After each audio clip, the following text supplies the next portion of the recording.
Good morning. Greetings, everyone. This is Wednesday, February 3rd, 2021, and this is episode 165 of Transmission. Yeah, it's a lovely day here in Minneapolis. I mean, it's really the sun is shining, which you can Yeah. tell because my face isn't as illuminated because there's so much brightness around me. Mhm. It's going to get above freezing. Yeah, It's like spring has sprung almost. winter doesn't exist anymore, which is actually very disturbing, but does tend to make people happy in some ways. Um, so I'm Daniel Wolpert. I direct MICA, the Minnesota Institute of Contemplation and Healing. I'm Mark Van Stunik. I direct the Center for Prophetic Imagination. And today this is a complicated, and maybe we should put our bona fides out. I am not a mental health professional whatsoever. I mean, I've studied it because when you're a pastor and spiritual direction, you'd have to dabble, but only enough to be dangerous. But I struggle with all kinds of mental illness, and it's affected my family. So my experience of this conversation topic is kind of like from within some stigma shit with some opinions. But I'm not a mental health professional. Yeah, and your exemplary wisdom that we highlighted the other day. Indeed. Indeed. It goes without saying, Dan. Why even bring it up? Yeah, and I'm somebody that both has and has had mental health issues my whole life. And I'm also a mental health professional. I have been for over 35 years. So this conversation came out of actually a lot of the conversation yesterday, but also other conversations that we've had, and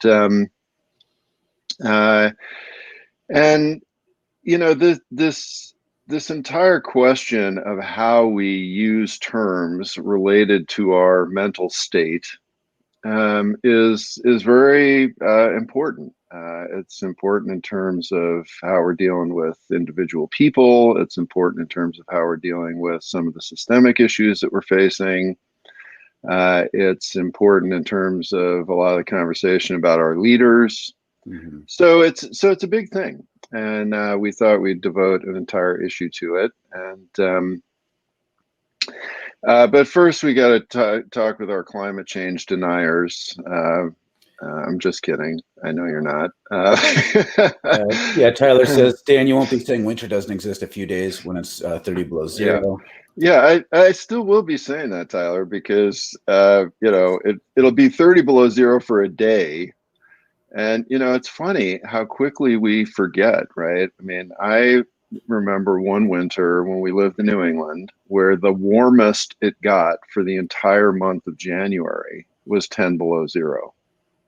That was the high for the entire month.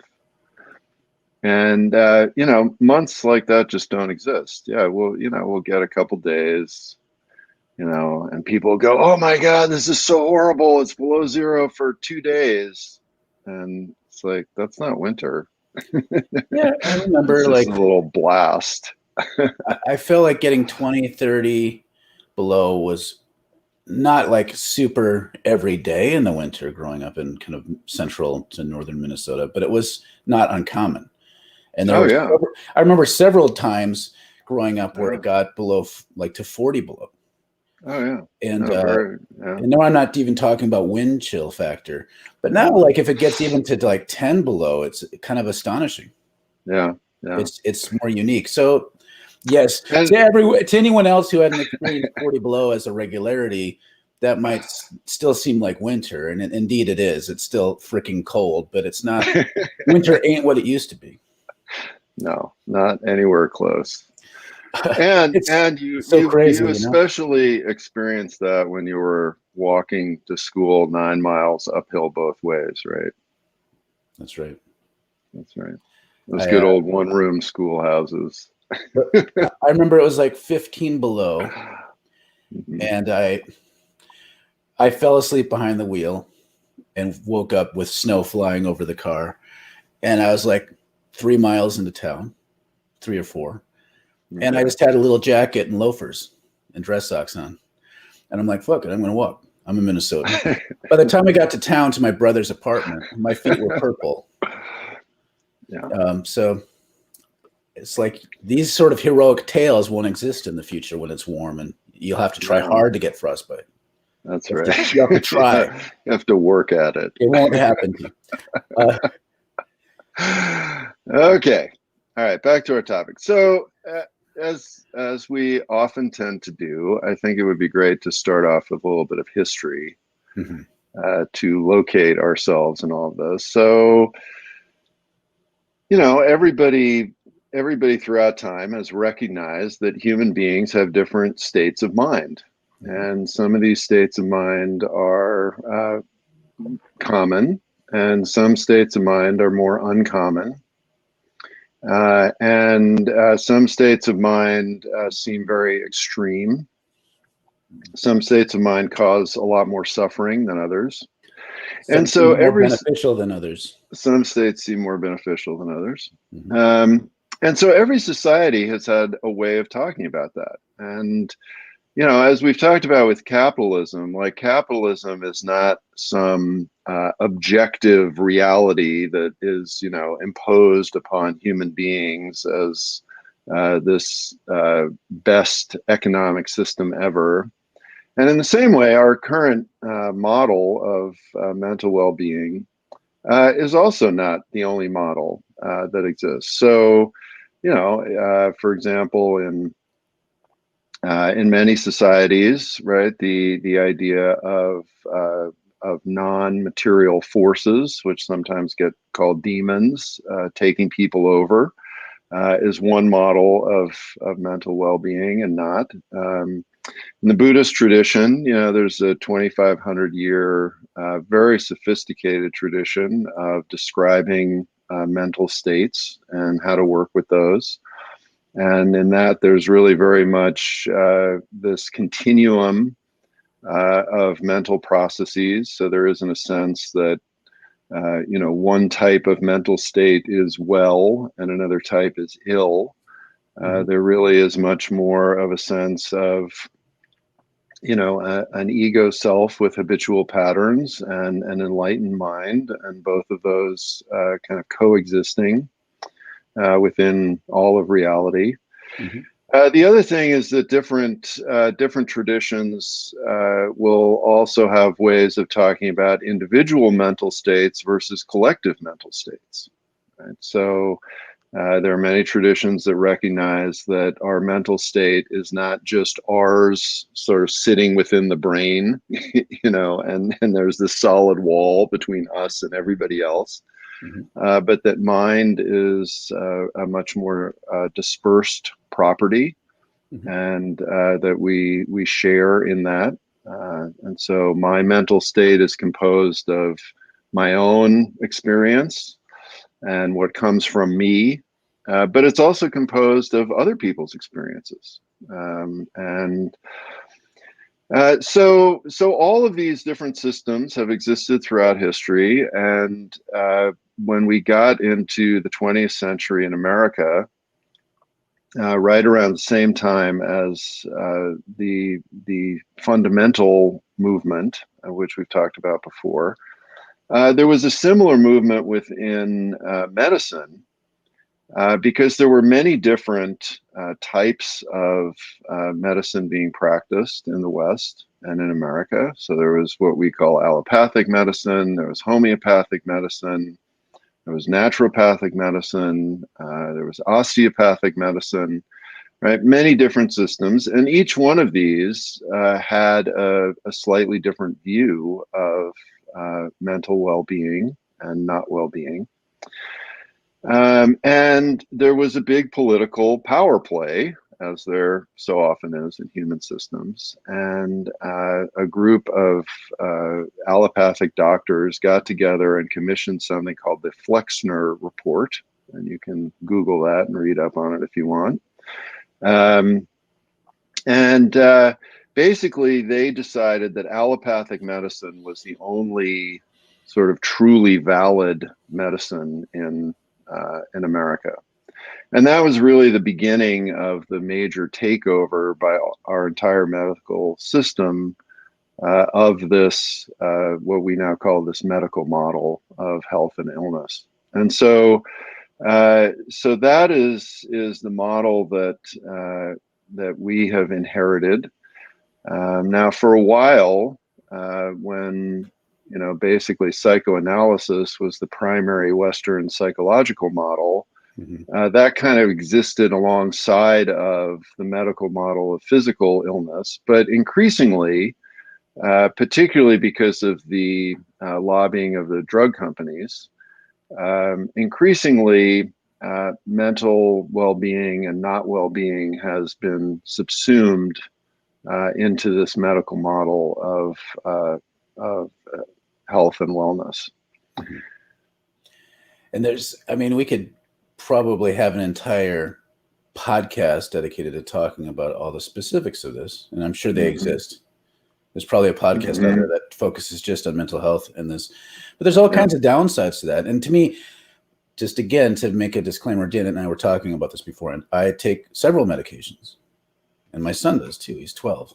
I get judgment all the time for the fact that my son takes some medication, and because there's all this stigma around it.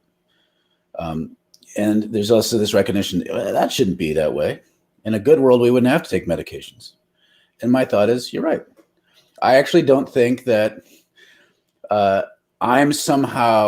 don't think it's good enough to say that my mom was mentally ill, therefore I inherited it.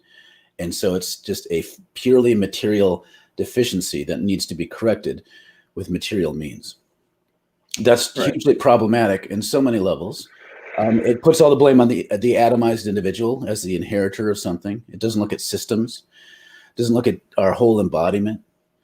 And plus the other thing within mental health, there's often the talk about how, when it's just diagnostic, you're only looking for problems. So the question, a psychiatrist isn't today the place you'd go to ask, how can I become a more full and thriving human being? A psychiatrist is where you go to say, how can you fix me? I'm fucked up. And that's a problematic way of starting to thinking about what wellness is that normal people are healthy. And then there's these fuck ups that need help. There's very little analysis that goes into that, or understanding what makes people unwell and the various ways of being human. Yeah, and we actually even see similar problems in physical illness in terms of this medical model. So the medical model of illness really comes out of what is sometimes called the germ theory of illness, right? And so when people discovered germs, right, discovered bacteria and all this stuff, they were like, oh wow, this is great. Okay, now we have a very specific reason that people get sick. They get too many bacteria growing in the wrong place. And so, we then find something to kill the bacteria and we get well. Similarly with, osteopath,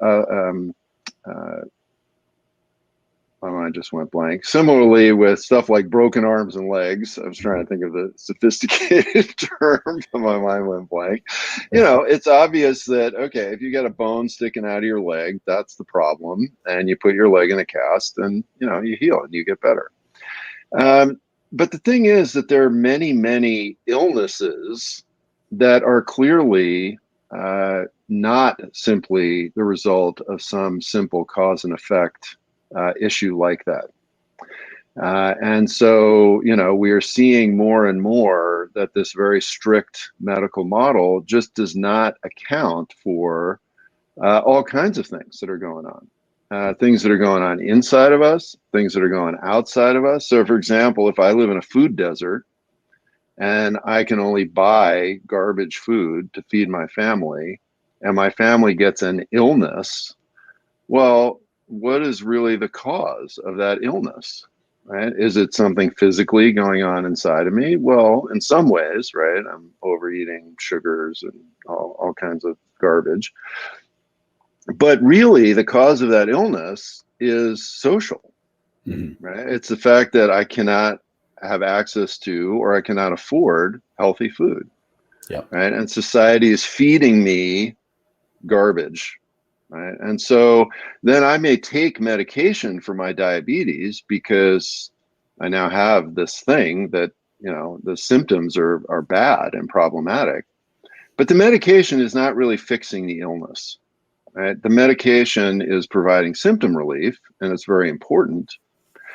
But really, to fix the illness, you would redo food distribution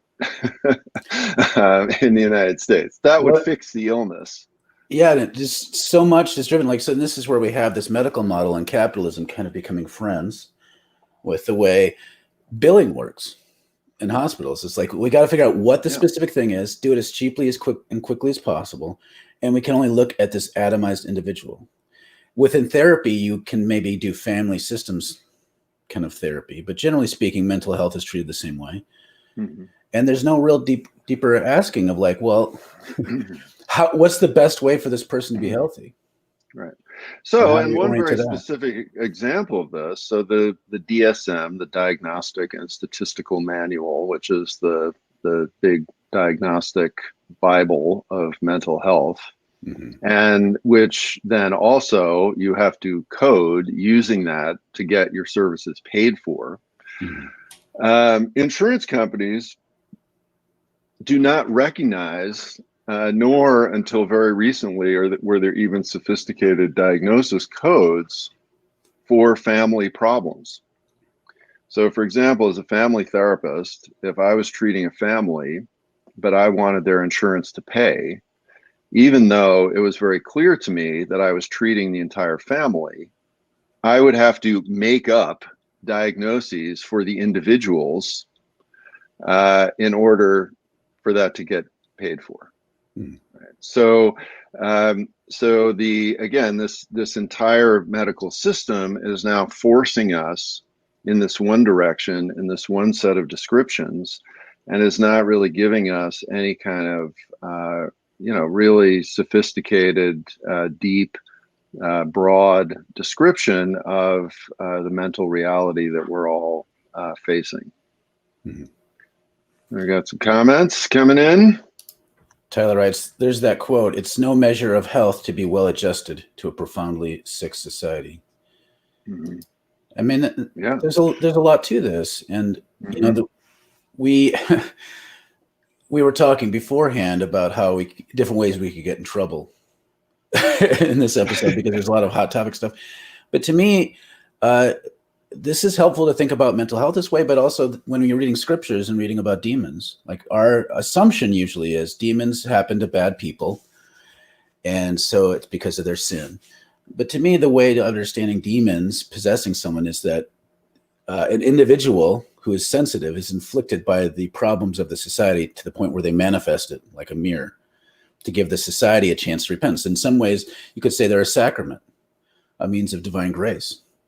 Right. And so to me, this is kind of what, the designated patient is, or if someone's unwell mentally in a capitalist society, it's an indictment of the system. And the system has a desire to scapegoat that person and cast them out. But to me, it's an opportunity to say, look at all these people.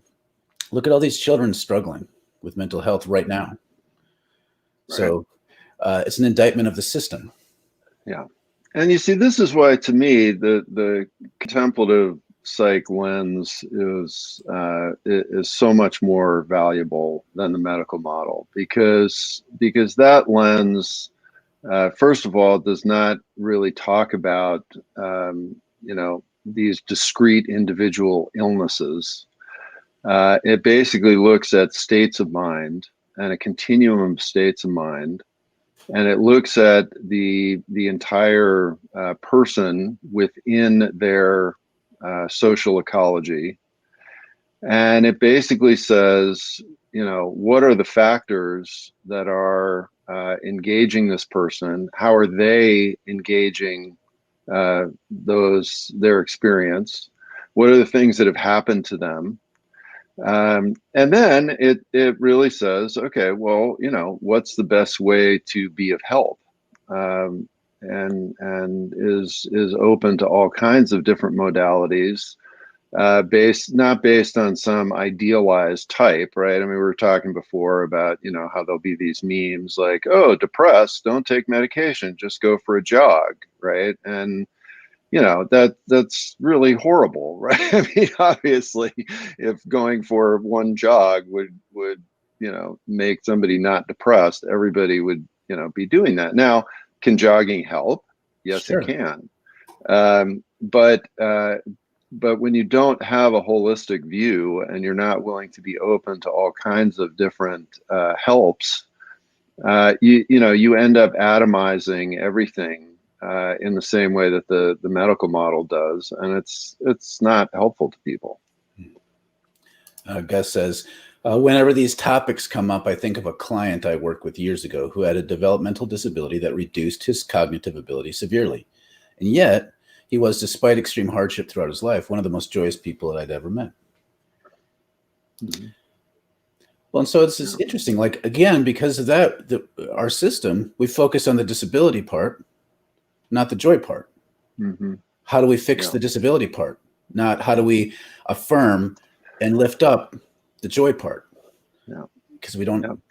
Yeah, and this is the same way. And as you're saying, the medical model and capitalism are very integrated. And I don't know if Julia's Dinsmore is listening today, but she talks about this all the time in terms of folks experiencing poverty. Right? Is that the system is always looking at people from the perspective of weaknesses and problems, and not looking at them from the perspective of the strengths of their culture and their individual abilities.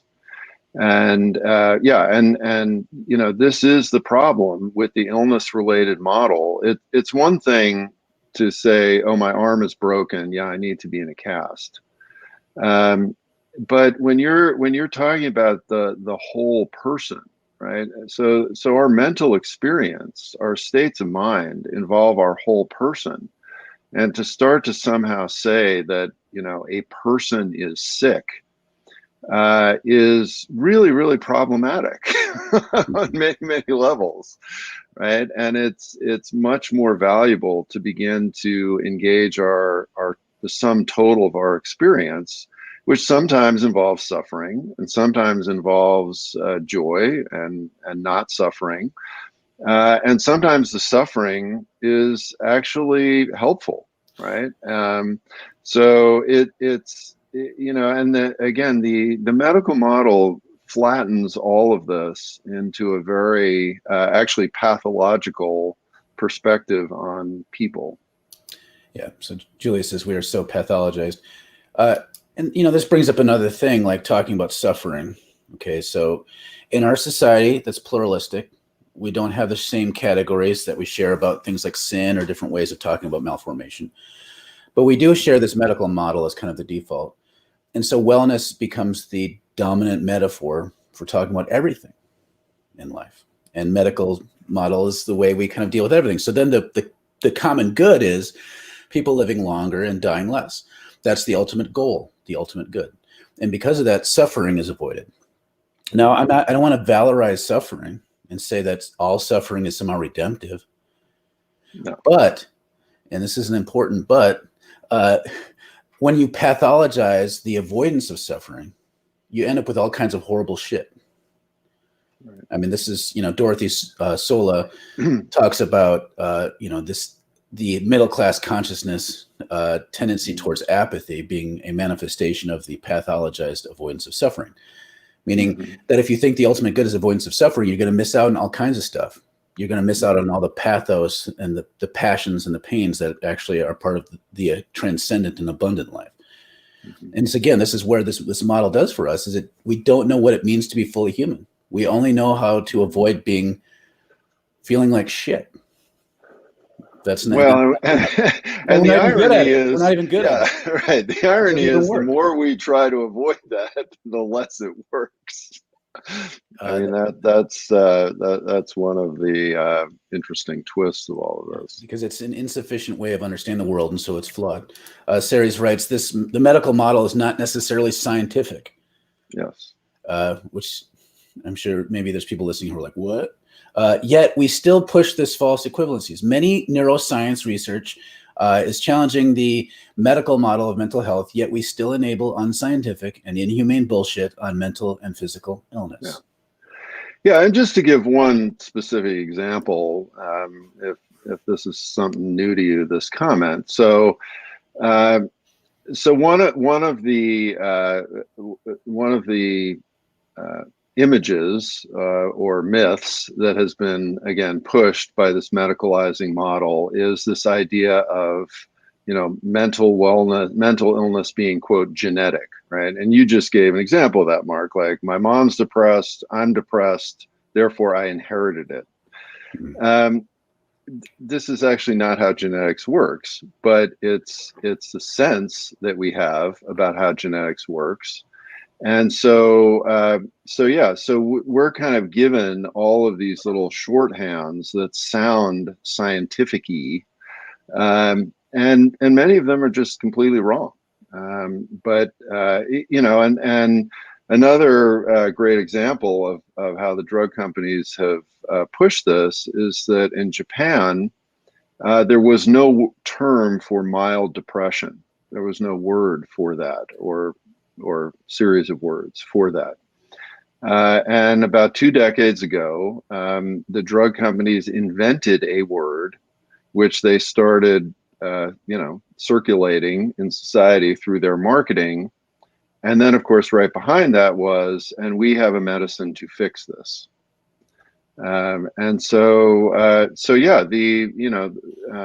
There's all kinds of ways that science gets misused.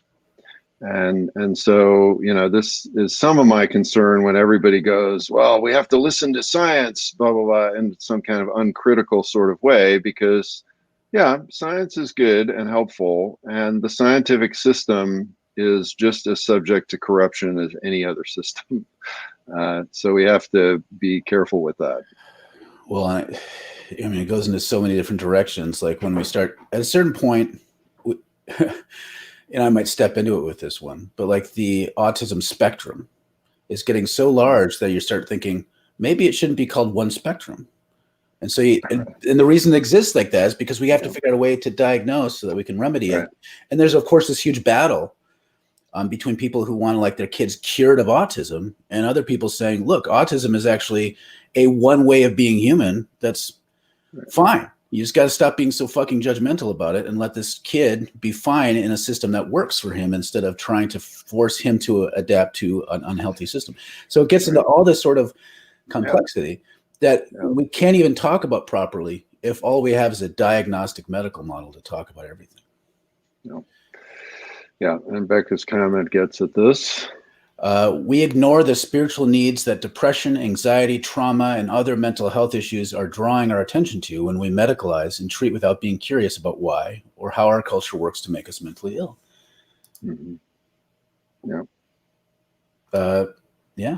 Susan or Ellen writes, I resisted people calling the last president crazy because we let people off the hook if they weren't in control of their mind. Yeah, actually, before we get into that, James had a good comment. James writes, the person who is struggling with mental health is often the healthiest person in the system. Right. Yeah, and so, this is where you're lifting up, James, is something out of systemic analysis, where again, the experiences and behaviors and states of mind of the individuals in the system are reflective of systemic functioning, right? And so for example, right, the teenager who is acting out, who is angry, who is breaking things, who is not doing well in school, and who is then the one that gets labeled with a mental illness, right? Conduct disorder is one of the most common diagnoses in the mental health world, particularly among teenagers. But from a systemic point of view, that person is the person who actually is understanding and embodying the dysfunction of the system the best. So in some ways, they are the most aware and in that sense, healthiest person in a system that's in total denial. But yeah, that's not the way that the DSM codes that that experience. Well, in Ellen's comment, like it shows the complexity. Like, is Donald? To me, the issue isn't that Donald Trump was merely, if we say, narcissistic personality disorder. That's not all that's involved. Like, if you just had any old person with a narcissism as a president, it doesn't mean we'll always end up with this. There's all kinds of formation. There's all sorts of systems, beliefs that are kind of out of whack in different kinds of ways. And so to me, we can diagnose someone with this, but that doesn't really solve the issue or get at the nature of the problem exactly. To me, this is what we point at. Like when we think about systems, Donald Trump was tapping into an existing sensibility that was kind of lurking more in the shadows, although white supremacy is hardly in the shadows at all, and allowed people to come out in force. And so there's just a lot going on. And so if we only talk about it from the framework of the mental health model, using the term crazy to talk about that, we fail to really diagnose what the issue is. And even worse, we fail to understand how we can move past it and be healthy. Because right now we just cut out the cancer that is Donald Trump, if we want to use that metaphor, and like, look, stuff's still going wrong. Yeah. He could die tomorrow and we'd still have these problems. So it's not that he was a cancer. Yeah. Really. Yeah. And I kind of go back and forth on this, this whole issue with this term crazy. I mean, part of me is sympathetic to the fact that every language has idioms. Sometimes the idioms are helpful. Sometimes they become unhelpful. So, I appreciate how all kinds of terms related to mental illness have been negative and used against people. At the same time, I also understand that, a lot of folks are not going to be able to understand or figure out other kinds of jargon. And so they're going to use buzzwords. Which, by the way, happens even within the mental health field, right? I mean, Mark, you mentioned autism, but there have been many diagnoses over the last 30, 40 years that have kind of become these pet diagnoses. And then everybody just uses the diagnostic term to describe almost anybody. So, I mean, the language around this is challenging. And I guess I feel like what's most helpful is to really have more sophisticated, in-depth conversations, so we're more on the same page about what are our underlying models, what is our understanding of what it is to be human, what is the nature of our mental state, how does that interact both individually and systemically. We're coming to the end of our time, so we're going to blaze through these last comments. Viv writes, a lot of leading mental health experts want to educate the public about dangerous leaders on the national platform. This is one of the reasons they formed in the past 4 years, the World Mental Health Coalition. Plus, American democracy will not last unless we address the root issue of the past 4 to 5 years alone. Severe plus dangerous psychopathologies of 45, and how his mental pathology is spread throughout the entire nation. My comment is in relation to dangerous. And Viv is really up on a lot of this stuff, and she was on Transmission once. She's always posting a lot of great articles, podcasts, videos. So please take a look at the information that she's putting out there and sharing. It's really good stuff. Things like that always make me wonder. There's always a chicken and egg situation with like Trump and Trump supporters, which caused which, that I think is complicated. And so I think it's true that Donald Trump's pathology is kind of like leached out into society and kind of erupted into a similar pattern with people. But at the same time, some of that pre-existed and made it so that Donald Trump could come into power to begin with, which is terrifying. Tyler writes, key part to any DSM diagnosis requires negatively impacting one's life, which of course necessitates the idea of a healthy system. which is part of the problem because we don't know how to talk about what a healthy system is in our society. Right. Tyler writes, at the same time, learning about my own issues with anxiety, ADHD, and especially trauma have been quite liberating for myself, helped me to do things I want to do.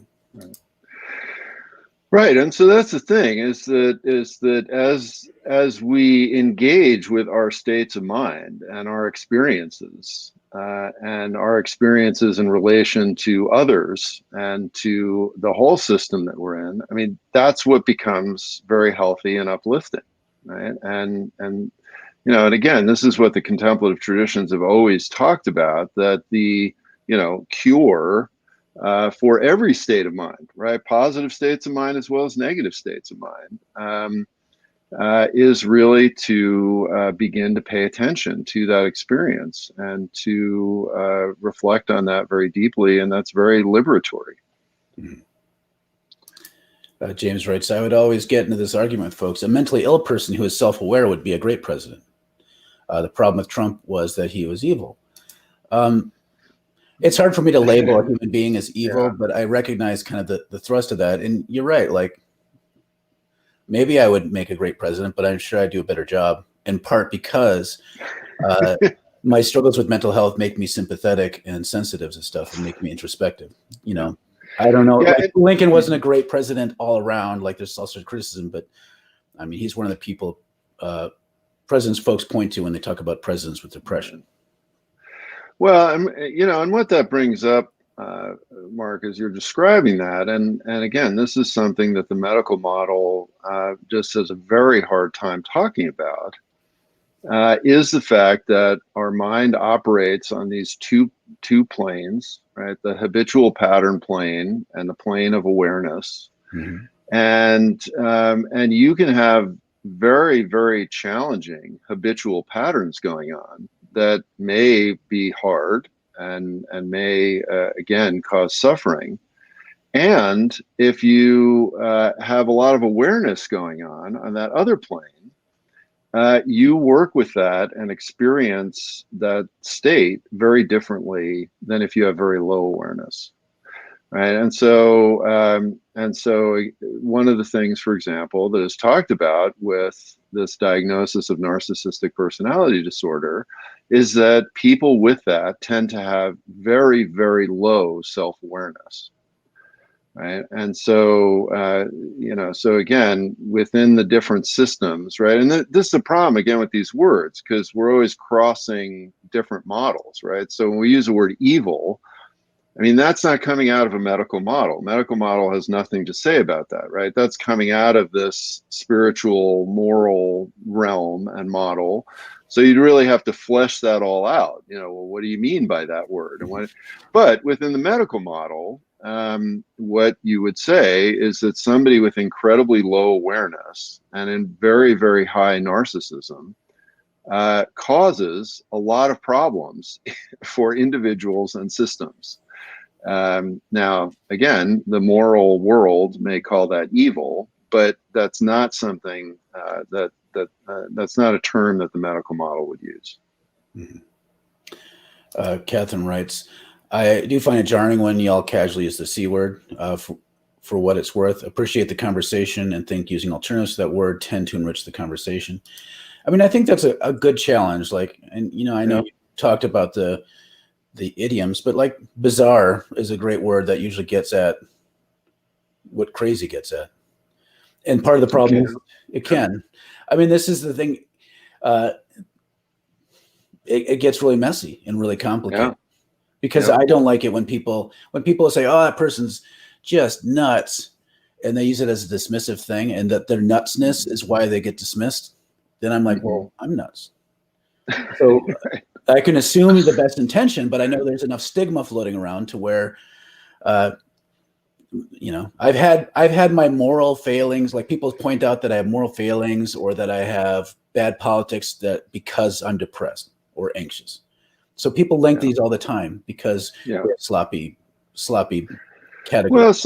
Well, sloppy categories, and and that gets to a whole other thing that at 40 minutes we haven't even got to, which is the issue of judging mind, right? And so that, right, I mean, when you are using a discussion of mental states as a way of heaping negative moral judgment upon people, that not only is extremely problematic and destructive, but it's also not even within the framework of the medical model, right? So the medical model is not a judgmental model, but the medical model can be used in the service of negative, horrible judgment. And that's not helpful. And it happens all the time. It happens when you have Christian supremacy giving birth to colonialism, giving birth to capitalism, medical model emerging within it, and still having some Christian remnants. Then all of a sudden, meritocracy, mental health, and Christian judgment all come together to create a perfect storm of making someone feel like crap about themselves. And so with that uplifting comment, we will be done. But thank you, everybody. Great conversation. Again, Viv is posting some more links. Check her stuff out. It's really good. And we will be back tomorrow. See you tomorrow. All right. Love you guys.